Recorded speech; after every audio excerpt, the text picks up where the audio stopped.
So we'll kick off now. It's just running after 11. Welcome back. Hope you were refreshed with morning tea. Thanks for those who are joining us online. The next session is about cultural values and waterways, and I feel really privileged to be able to announce this session. We've got two amazing men with us who are going to talk about this very topic, which I think is still, for our industry, quite fresh.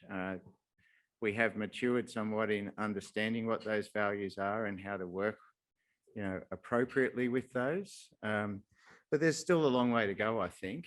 And so we're going to hear from Rodney Carter and Ruben Berg, and I'll introduce you to them. And Rodney's going to start this with a brief presentation, and then Ruben's going to then follow Rodney. And then we'll have plenty of time, I think, for a conversation with you and those online. So just a reminder for those, particularly for those who are online, just use the Connect Q&A function, which you can get through the vicwater.org.au website. You'll see the purple banner at the bottom. Click that, put your details in, just put a question in where it says add a comment, and then I can pick that up as part of the questions. So introducing Rodney Carter. Rodney is a descendant of the Dja Dja Wurrung and Yorta Yorta people, and is the Group Chief Executive Officer of Dja Dja Wurrung Clans Aboriginal Corporation. Rodney's an experienced elder and is an expert in sustainable development, environmental issues, government, biodiversity and conflict resolution. And Rodney's joining us today. You've come from Bendigo, I think, this morning. So it's lovely to have you here, Rodney. So please join us in welcoming Rodney.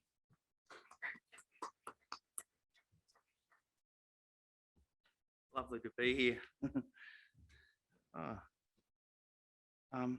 Before I begin, if it's okay, just want to, because of my culture and the obligations to our traditions and customs, normally I would be seeking permission from the group that have the responsibility to care for country, where I'm talking today. Unfortunately, as a society, we're still challenged sometimes to be comfortable to acknowledge others' responsibilities and afford them the respect that really they deserve. And so that's a form of acknowledgement of country that I've given, and I would go as far to name the Wurundjeri and the Boonwurrung people still resolving who's responsible in this area of Naarm, Melbourne. I'll put together a bit of a presentation for you. It goes into some of the project elements of what Dja Dja Wurrung are doing regarding healthy water. And I think if we dream and we believe of a better future for those generations to come, that's what really should fundamentally drive us in the moments we have in our lives today to be honourable to the influence we would give. And that is a cultural norm, but it's something also, I think, as a colonised people, is still very challenging, I think, for my mob to dream a little, to go beyond, to think how future generations should inherit good things. So for us, as the Dja Dja Wurrung, that's healthy water. So what does healthy water mean?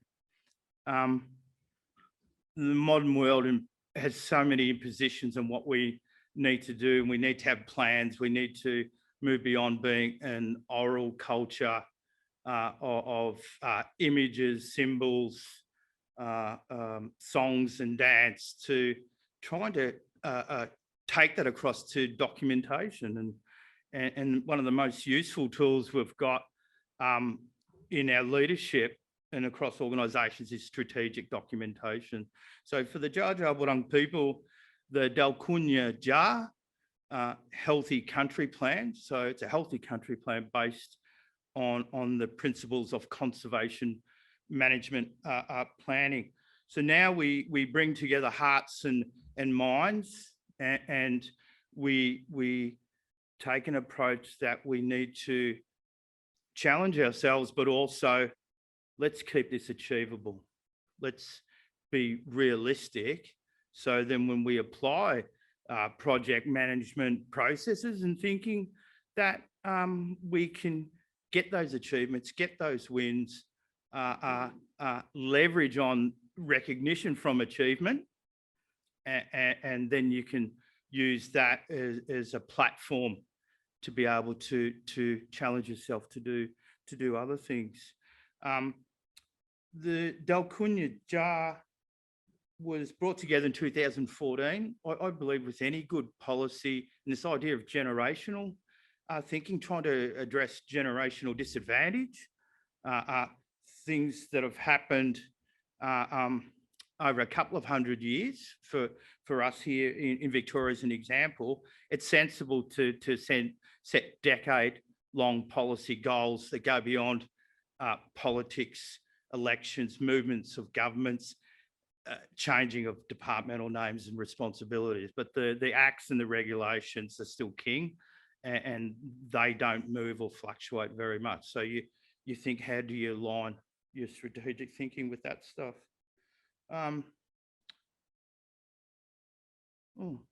Wrong button.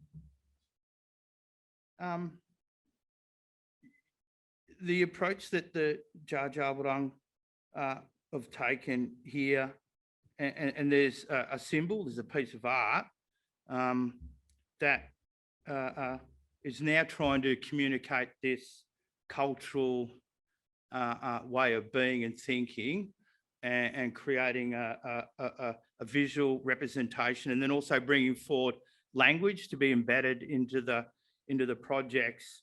So we've gone from the Dalkunya Dja, thinking about healthy water, now to what does that might mean culturally, and that is then the Wanyarram Dalk. So that is the good water hole. That is how we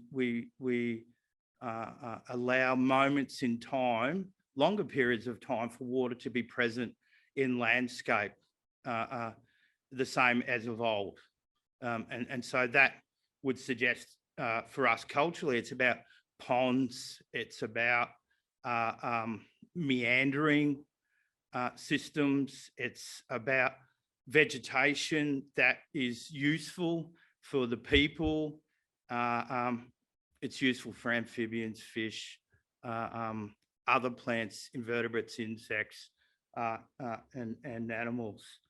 It's also, if I think, going back a step about the vision, it's also about my ancestors being able to go to water and landscape and cupping their hand and drinking from their palm. And so that's what we want for this good future, this healthy future with water, so our descendants can do something of the same.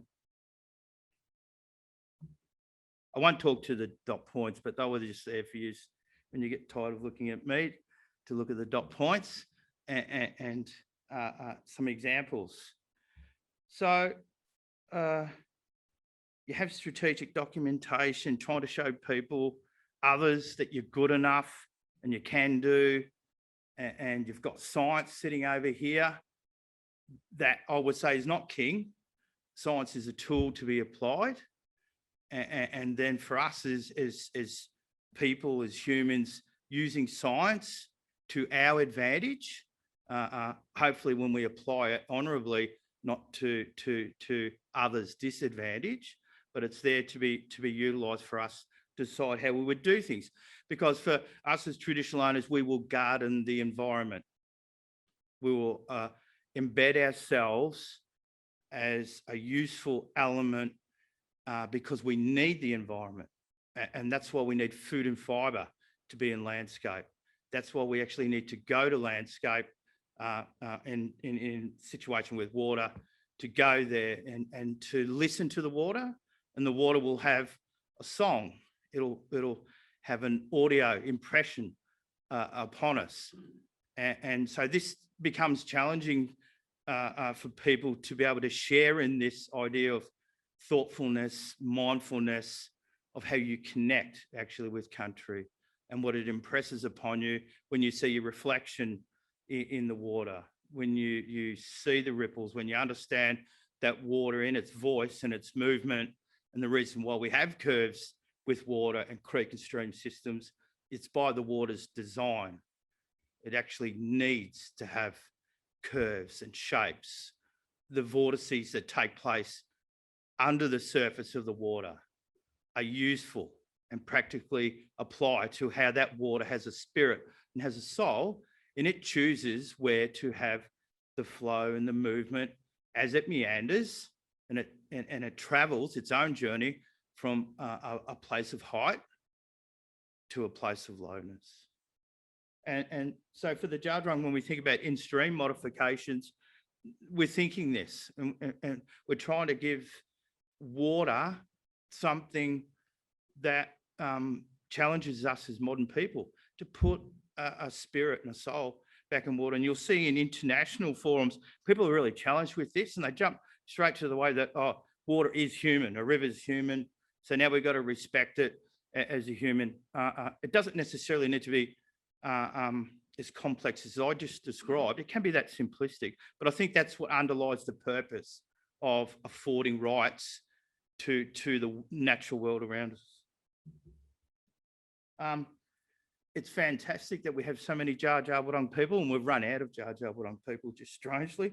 But now actually going to this gardening the environment and doing all the things that we would see around forms of civil construction and applying this creative, almost spiritual thinking and going into landscape and actually healing people. So as we heal country, and this is part of our country plan. Have I spoken for too long? No, I just had a moment then. I do this a lot, like, what's going on here? Healing country is fundamental to our healthy country plan. And we didn't know this at the start in our rights reclamation, as sort of putting our foot down and saying, no, we have rights and we should be involved. It's actually healing my people. So right across, not just water, fire, food and fibre, so many things. And it's absolutely amazing. I think this is the second last one. Yeah, and here's just one bird's eye visual example. So the image on your left was sort of like an urban town dump thing, you know, where people just throw things over their fence, and or they can't be bothered going to the local tip. So they sort of sneak out after dark and they dump stuff. So there was two piped areas of stormwater that ran through that area, that still do. So you understand that the water now is gathered, put through a pipe. The velocity is now unreasonable to be healthy for water, let alone to now go into landscape. And the way that we modified it was to use ponds and terrace type structures with a variety of food and fibre plants. And we don't try and do every plant. It's not about threatened, endangered, and it's not that they're not important. Our approach is, no, we actually need food and fibre to live. So we need to focus on those plants.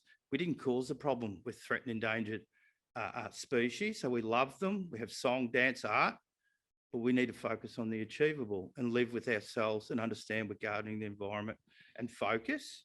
And strangely enough, the Arthur Riley Institute, when we were involved in the Biodiversity 2037 strategy development, we're proposing this type of philosophy, this type of thinking, and took them a couple of years. And for the scientists, now science is the tool, the light bulb goes on.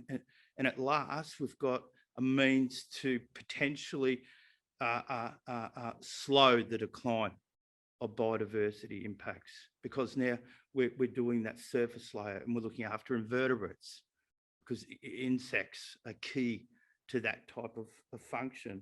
And so then on the right, you see where we go in, we sculpt it, we landscape it, we garden the environment. The water's slower, it's softer, it speaks more gentle to country. You hear the insects, you hear the amphibians. Now you see how birds become present, and now you see people go there, and they're more peaceful and they're better for it. So that's cultural way of doing things. And the Capagatchan, there might have been a bit of language through my slides, is really healthy water, Capagatchan. So I think that's it, isn't it? Yeah. And we're going to do questions later, I think, aren't we?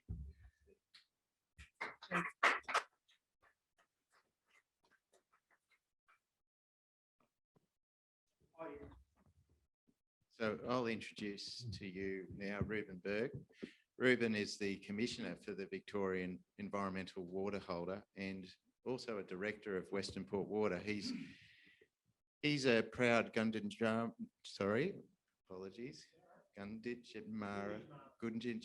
man. Thank you, Reuben, from Melbourne, Victoria, and is passionate about the cultural connection to water that has existed for Aboriginal people for thousands of years. Thank you, Reuben.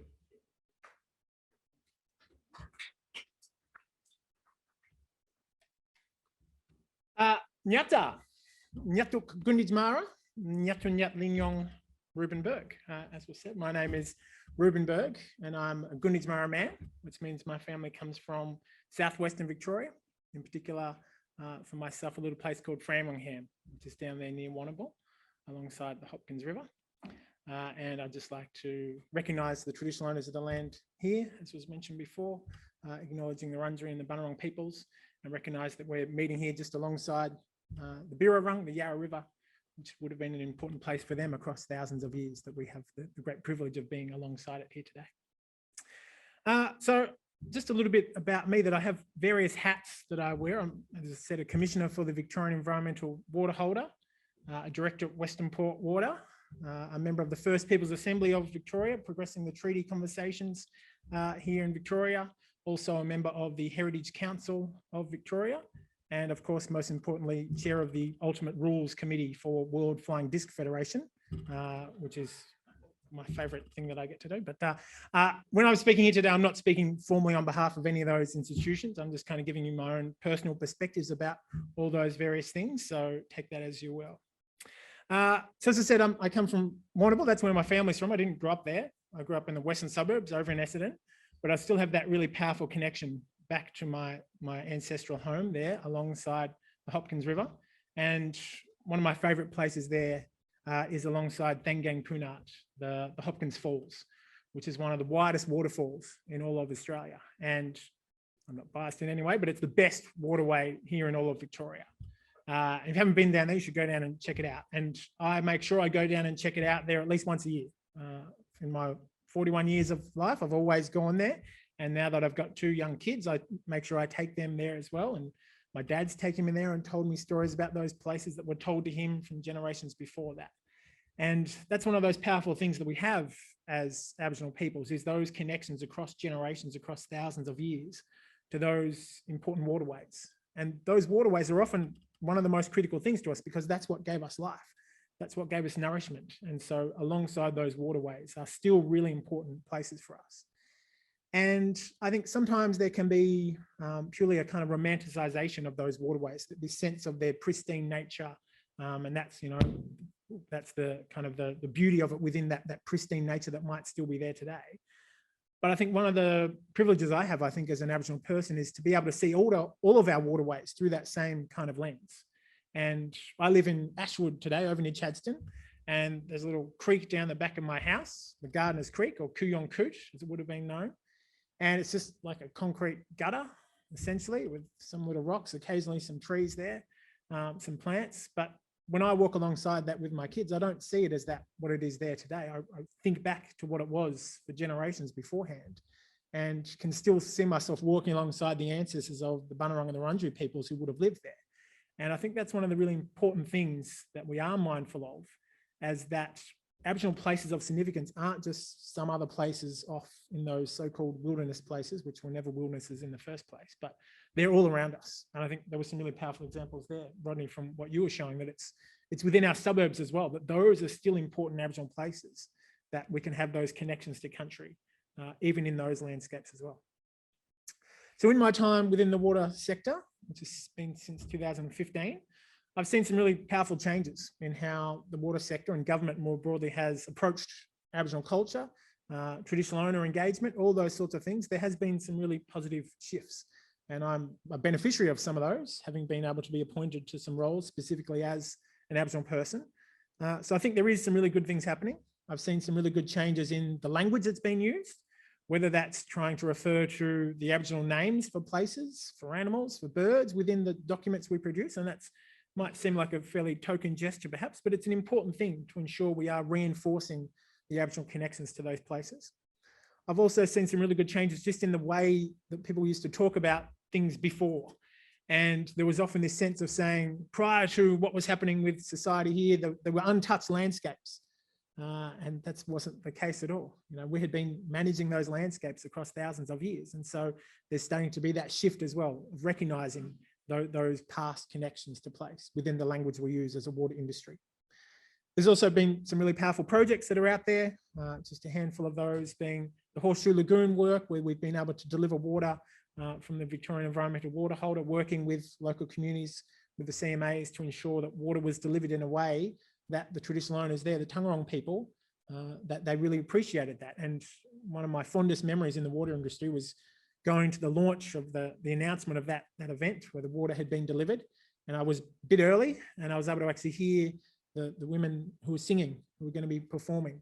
They were practicing and they're being on their lands where they've been welcomed back, private ownership of the land now, but they're able to come back there to undertake their ceremony, to sing their songs in their language. And it was echoing across the waterways where we'd returned water. And there are those really powerful things that are happening across the state. And more, there's a willingness to include Aboriginal people in the planning of these water deliveries, in the monitoring of those water deliveries, and the delivery of it as well. There's more and more engagement across those things. And so there's some really positive steps being taken.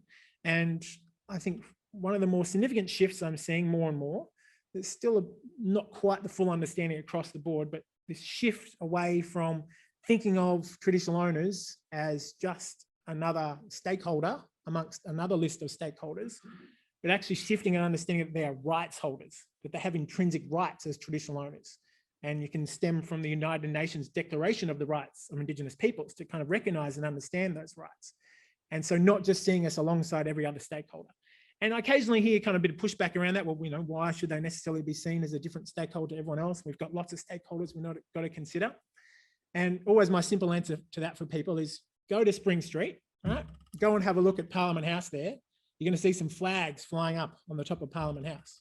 You're going to see the Aboriginal flag flying up there at Parliament House. You're not going to see the flags of other stakeholders up there. You're going to see our flag because we are seen as having intrinsic rights that are above and beyond what some of those other stakeholders have. And I think it's a really important shift we have as an industry to recognise that distinct role of First Peoples here in Victoria. Importantly, though, I said we have done a lot of great things, but we can't rest on our laurels, I think, as an industry. We can't think, well, you know, we've had some really good successes. Let's just kind of keep doing things how we've been doing it, and that will be sufficient. It won't be sufficient. As things are progressing, as we're making changes as an industry, we as an Aboriginal community are also shifting our perspectives, shifting our expectations. And what you did 2 years ago might have been groundbreaking, might have been a really good thing to do. Now that's just standard. You've got to find the next thing to keep pushing. We can't just say, well, that's how we did it last time, so it should be good enough now. We've got to keep asking questions to say, well, is this still good enough? Is this still the right way to be doing it? And talking to our traditional owner groups and saying, is this how you want to keep doing it? Because as I said, we are shifting our expectations and we need to be aware of that, open to that, and make sure we're accommodating that shift and not just resting on our laurels. One of the things I see within that of how we change things and how we navigate some of these complexities is often I see that there's a concern of making mistakes. It's often a thing I see out there is we really would like to do something, but we might get it wrong in some way and that could be really bad. And my advice always in that area is you will get it wrong. There's no way you can go about avoiding getting it wrong because we are a diverse community. We have different views, different perspectives, and those expectations will continue to change. So go out there and get it wrong, right? That's okay. Don't get it wrong the same way multiple times. That's not good. But if you're going out there with good intentions, trying to do the right thing, being open and honest about what you're trying to do, trying to develop strong relationships, still you can make those mistakes. And because you're coming with those intentions, people will help you work through those. But don't be held back by thinking, oh, I won't do anything because we'll make a mistake, because that's far worse than just having a go and learning from those mistakes. That's, I think, a really, really important thing. The other thing that's going to be shifting in this landscape as well is that we've got treaty conversations happening. And for myself personally, I see that treaty is going to create great opportunities to embed what we're currently doing, to make it not just a policy of the time, but to embed it as this is the enduring way that we're going to have relationships between traditional owners, between Aboriginal Victorians and the state, and handing over authority. And that's a really powerful thing to think about. And it's one thing to say, we believe in self-determination, we think that's a good thing. But what institutions really need to doing is think about, well, what are the powers and authorities that you hold as an institution? And which of those should you no longer hold? Which of those should you be handing over to traditional owners? Because that's where the authority is going to come from. If they're going to be empowered to have self-determination, they're going to have transfer of that power from an institution to them. And so that's what I think institutions need to be thinking about in that regard. What are those things? Because Aboriginal organisations have a myriad of things going on, and a myriad of complexities from all different stakeholders. And so they don't necessarily know the detailed ins and out of what shift might make a meaningful difference. But our institutions do. We tend to have a good idea as institutions of what shift might make a significant difference. So we need to be thinking about that. And when the opportunity comes, providing that input into those conversations too.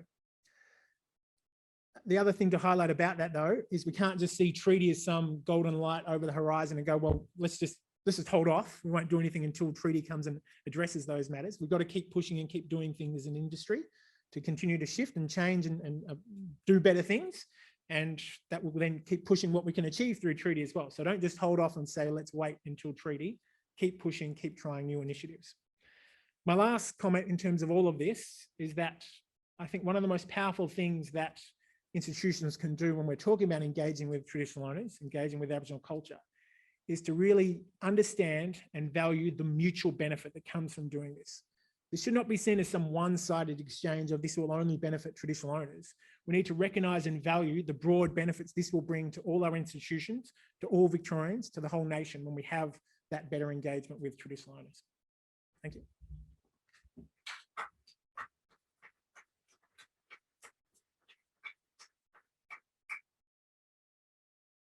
Have you got a microphone there, Rodney? Is there one there? Excellent. Have we got any questions from the floor to ask these men about Peter? Could we just grab a micro?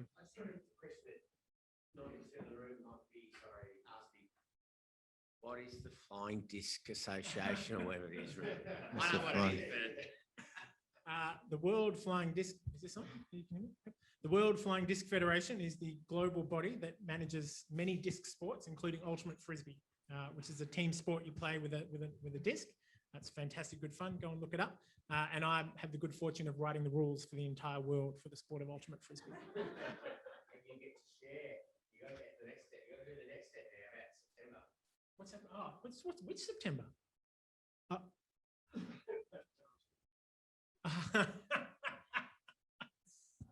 Ultimate Frisbee is also my topic on Hard Quiz, which is coming up in September the 8th. So you can watch me on Hard Quiz with Ultimate Frisbee being my significant topic. That was pretty good, Peter. Thank you. John.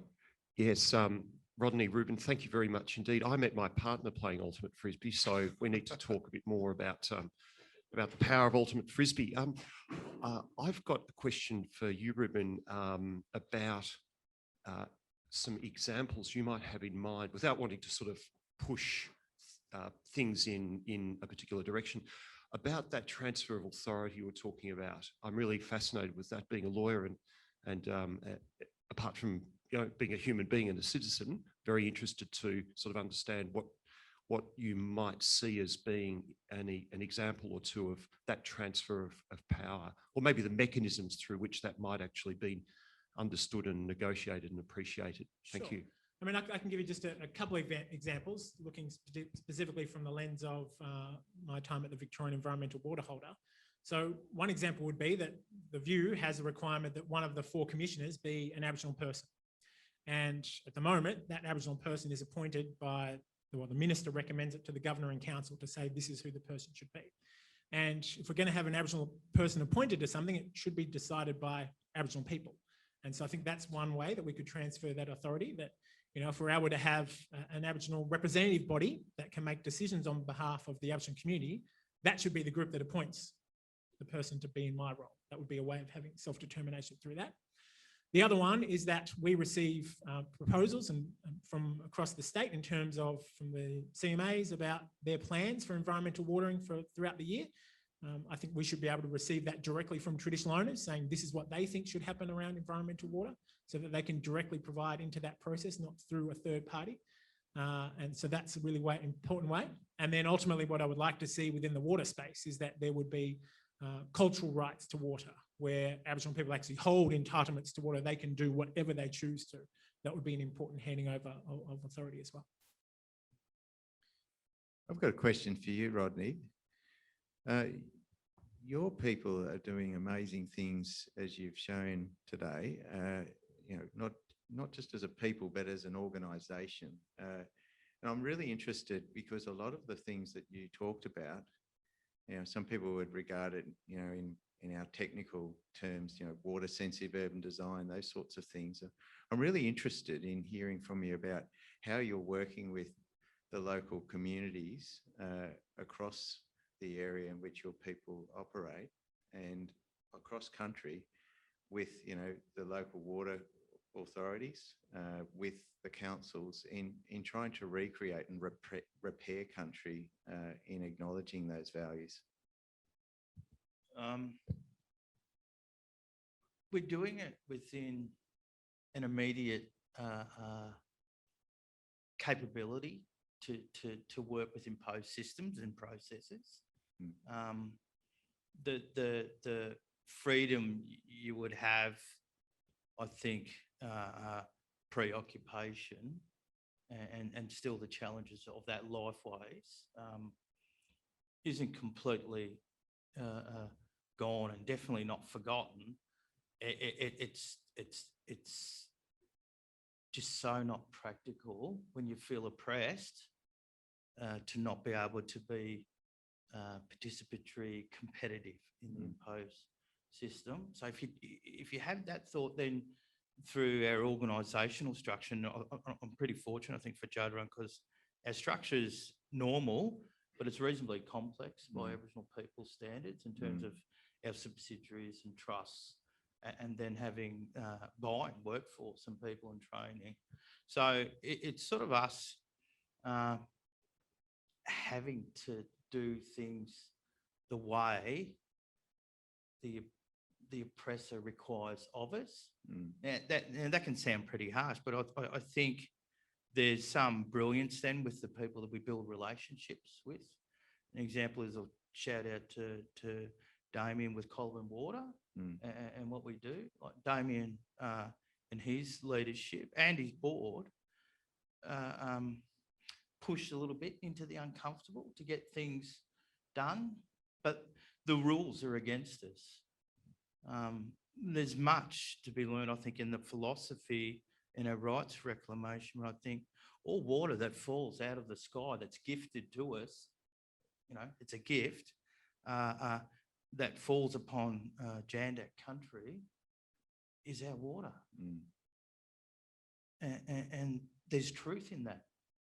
And you think now, look at all the systems, look at all the bureaucracy, statutory stuff that's going on. And here's the traditional owners over here. We need to shift, and that's where we need to challenge ourselves in our thinking. So then it's not just my water. I've got to be respected to command that I need country to have water. I need the plants and animals to have water. Those that have water that travels through country to the area, I'm obligated to make sure that the water's good water where it goes, Mm, that sort of stuff. So mm. I know that was probably philosophical, but I thought that was a useful way to answer that question. And I guess, if we get onto the technical side of it, it's, competent, good people, skills, experience, structures to bring this thought then into a practical application through project management 101. Mm. Thank you. Any other, we've got Naomi here, perhaps. Thank you.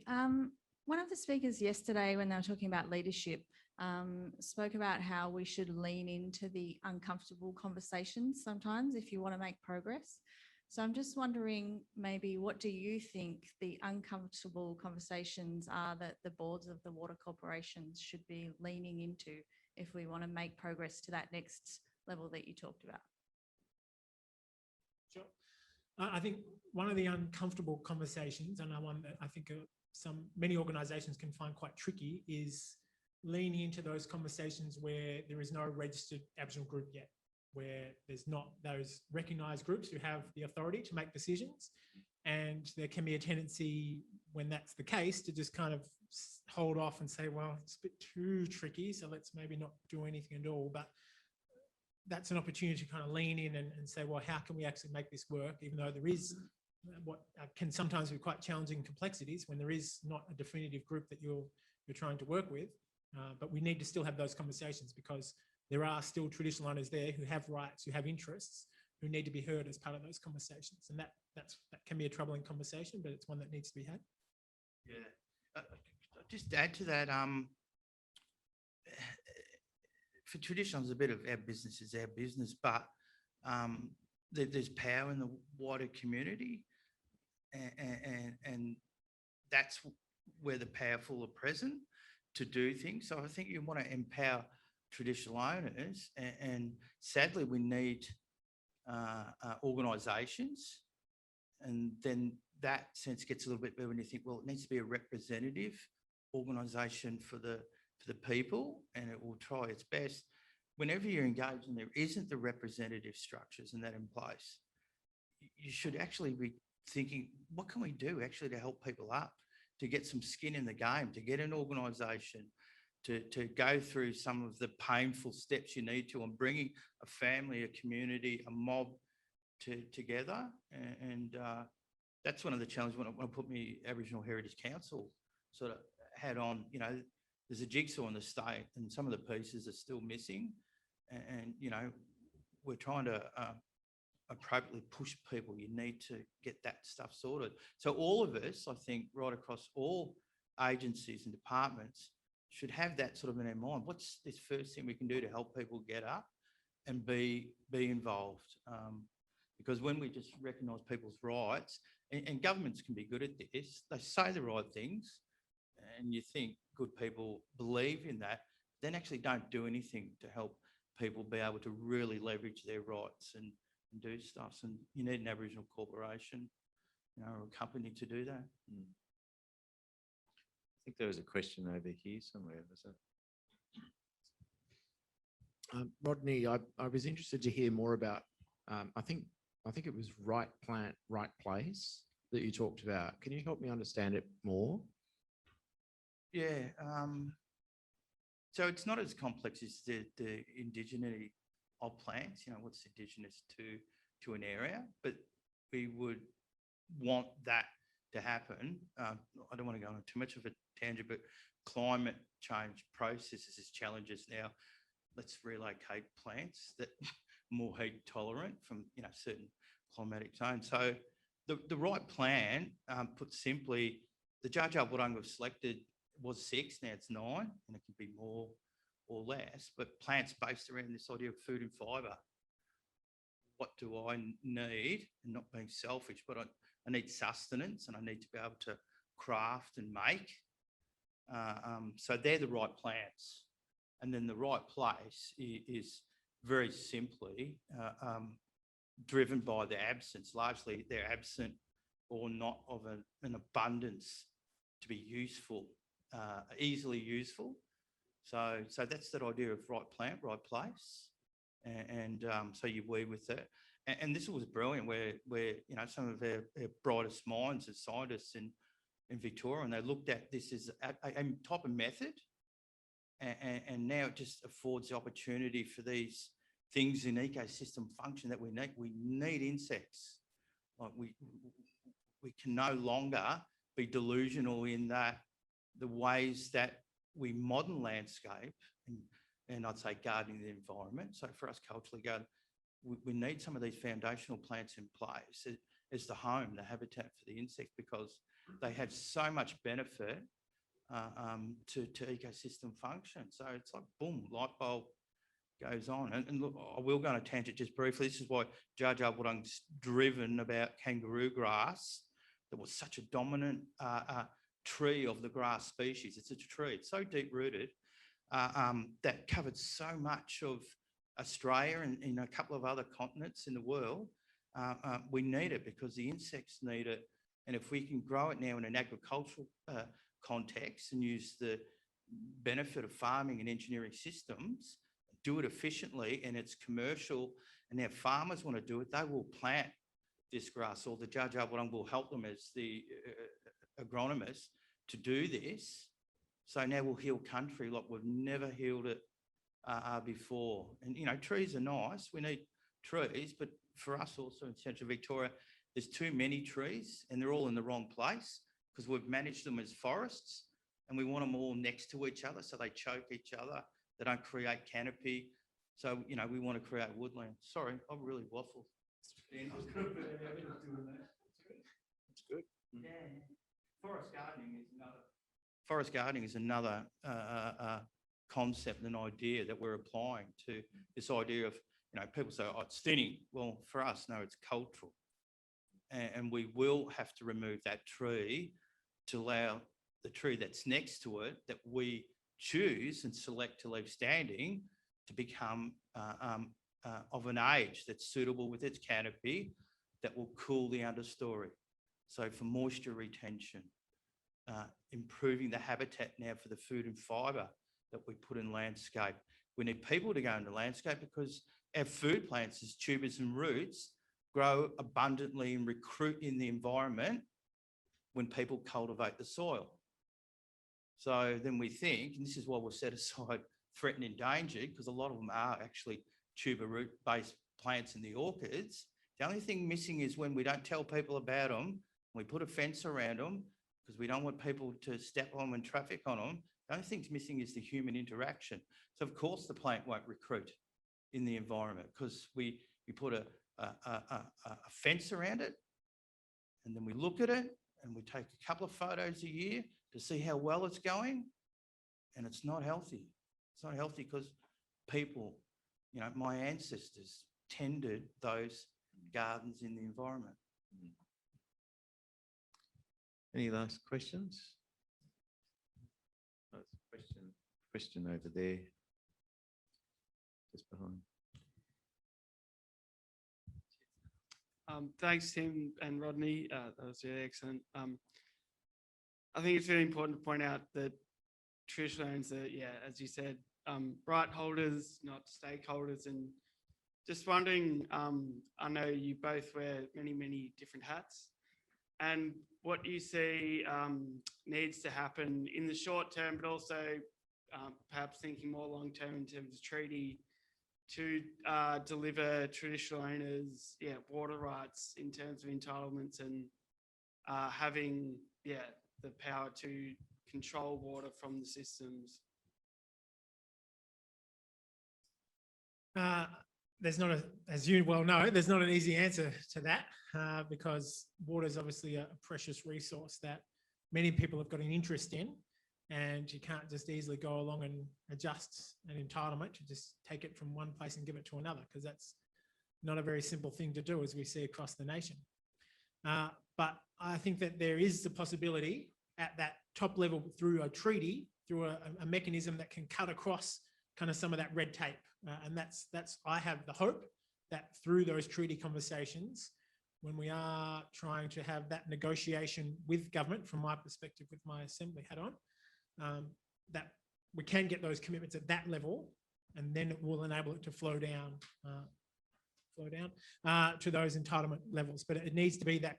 I think the only way we're going to be able to easily cut through that red tape and make it so that people don't feel like they have a choice about how we do it is to have it cemented at that treaty level. And so that's what we'll be pushing for, and hopefully we're able to achieve that. But there are other mechanisms, and we have seen places where Aboriginal people have been handed over allocations, have been able to purchase entitlements. So there are other mechanisms out there, but I guess it's probably not to the scale and to the enduring nature that we would like to see it.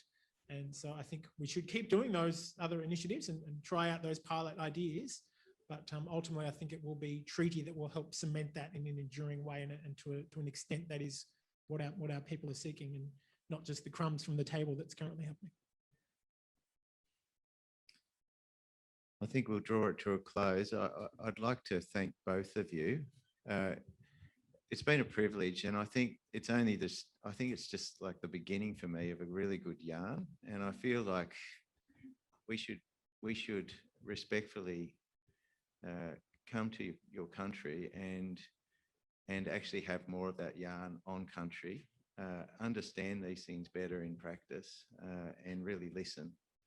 And there's a great opportunity for us to do that, isn't there? So we thank you very much for your time. Please thank Rodney and Ruben for doing this, and we'll move to the next session. Thank you very much.